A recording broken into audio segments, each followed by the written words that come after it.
Hey Catherine, and welcome back to another character tutorial. If this is the first one that you're watching of this little mini series I do here on my channel, basically I just take a character from musical theater and I create a makeup look based off of them. And while I create the look, we do a little bit of in-depth analysis on the character or the show and just kind of chit chat about all the things. And today, by popular demand, we're going to be talking about Glinda Upland from Wicked. But if you're new to my channel, hello and welcome. My name's Katherine Steele and I put out a new theater related video on every Theater Thursday, plus I do bonus uploads throughout the week, so if you haven't already and you'd like to, go ahead and hit subscribe. That way you get notified for all future videos and you get to join the Theater Thursday fam. First, we take over Broadway and then the world. You can follow me at Kath_Steele on Snapchat, Twitter, and Instagram, but without any further ado, let's get Glindified. Because we're going to be playing around with color and glitter in this tutorial, I'm gonna do my eyes first and then my base face makeup afterward. This is just my favorite Urban Decay primer in the shade Fix. So during this video, I'm going to be using phrases like selfish, manipulative, calculating, and I just want you guys to know that I don't mean it in a negative connotation. Glinda is those things, but as you'll see in my personal interpretation of it, I don't think that it's in an evil way or a bad way. I think it's just in a self-preserving way. So to start off, I'm going to take Wink for Pink by Morphe and I'm going to put that on the lid. For instance, in the song Popular, she has everything planned out. She knows what shoes to wear. She knows how to fix her hair. She knows how to flirt with boys. It's not something that she was innately born with. I think that she literally has a list of what's in, what's out, how to behave, how to act, and that's the way that she lives her life. And I don't think she's ever questioned it. I think she was born into it. As you can tell at the beginning of the show, Glinda comes from money, and I think she comes from old money. I think her family is important. I think they're kind of like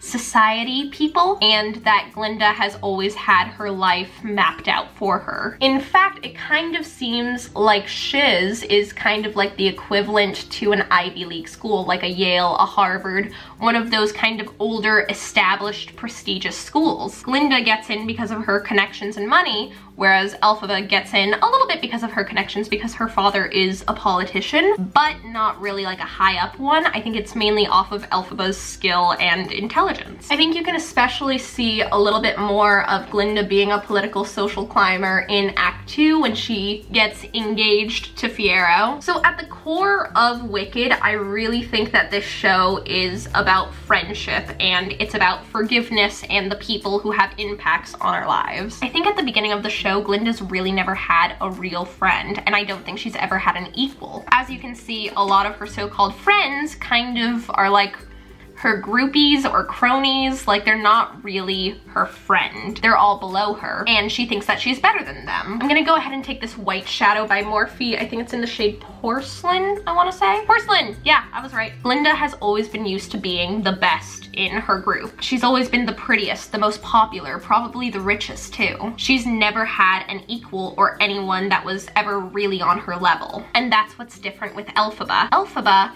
is a better witch than Glinda. We see that numerous times that Glinda suddenly, for the first time in her life, I think, realizes that she's not the best at something. I'm gonna go ahead and take this hot pink shade by Makeup Forever. It's in the color ME910, I believe, and I'm going to put that on the outer corner. So I think initially that's one of the reasons why Elphaba and Glinda don't get along, is because Glinda's intimidated by her. Also, I don't think Glinda's ever had a real opinion. I think that she's someone who grew up with a lot of influence from her parents, and I don't think she's ever questioned any of their opinions, and she's just kind of been raised with how to think, how to behave, how to act. Especially not politically, which is another big difference, is that Elphaba is very politically conscious in terms of like the animal rights arc in the story. And of course it depends on your interpretation of this show, but you can really see it as a story about the privileged versus the underprivileged. You have Glinda, who's rich and blonde, versus Elphaba, who's literally green. She is a minority. No one else at her school looks like her. She's always been singled out, and despite the fact that she's more intelligent, more compassionate,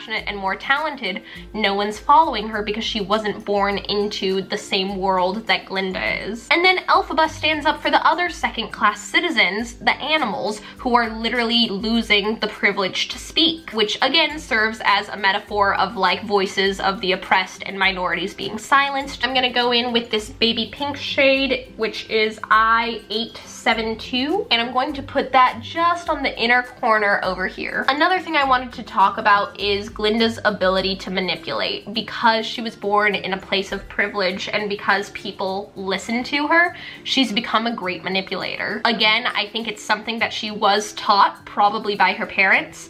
And again, I don't mean manipulate in an evil way. She's able to get people to do things for her. She's able to control her environment. For instance, when like Bach asks her out and she's able to deflect that and move it over to Nessa. The first time I think that things really don't go Glinda's way is with Fiyero. I'm gonna go ahead and lightly line my eyes. I'm gonna try to keep the liner as small as possible so you can really see the pink. I went ahead and popped on some mascara as well. Also going to throw on some glitter because I think that's very Glinda appropriate. This is Urban Decay Heavy Metal Liner in Grind. They actually sold out of it at my Sephora, so I got a little sample of it, so hopefully it'll work. We'll find out right now.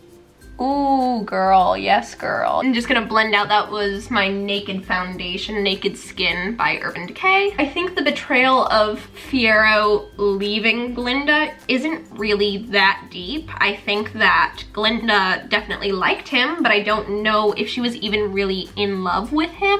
I think she definitely liked him a lot, but meh. I think the part of that betrayal that's so deep and painful isn't the fact that Fiyero is leaving her, it's the fact that Elphaba is taking something from Glinda, or at least she feels that way in her eyes. And even though I think that Elphaba and Fiyero are in love, or at least really, really care about each other, I think that Elphaba definitely feels that betrayal as well. She knows that she's doing something wrong, that she's hurting Glinda, who she still very, very much cares about. Because when she says, for the first time in my life, I feel wicked, it has many different connotations. You can read it as like wicked, sexy, dirty, bad, or you can read it that she's doing something wrong, that she is hurting Glinda and she knows it, but her love for Fiyero or lust or desire, whatever you want to call it, is stronger than that, or maybe it isn't, but she in the moment is letting it be stronger, and I think that's something to consider as well. Like I mentioned, I really don't think Glinda's ever had a real friend or a real equal prior to meeting Elphaba, and I don't think Elphaba's really had a friend either because she looks different. She's always been an outcast. Her sister resents her, her father resents her, people in power just use her, and while Fiyero does deeply appreciate her and probably loves her, in opposed to just friendship, you know? So at the heart of the show, it's about two girls who don't have any friends except each other and the betrayals and kind of trials that this friendship endures over many, many years. Sorry if my chair keeps squeaking, I keep hearing it squeak. I'm gonna throw on some blush. Let's do How Deep Is Your Love?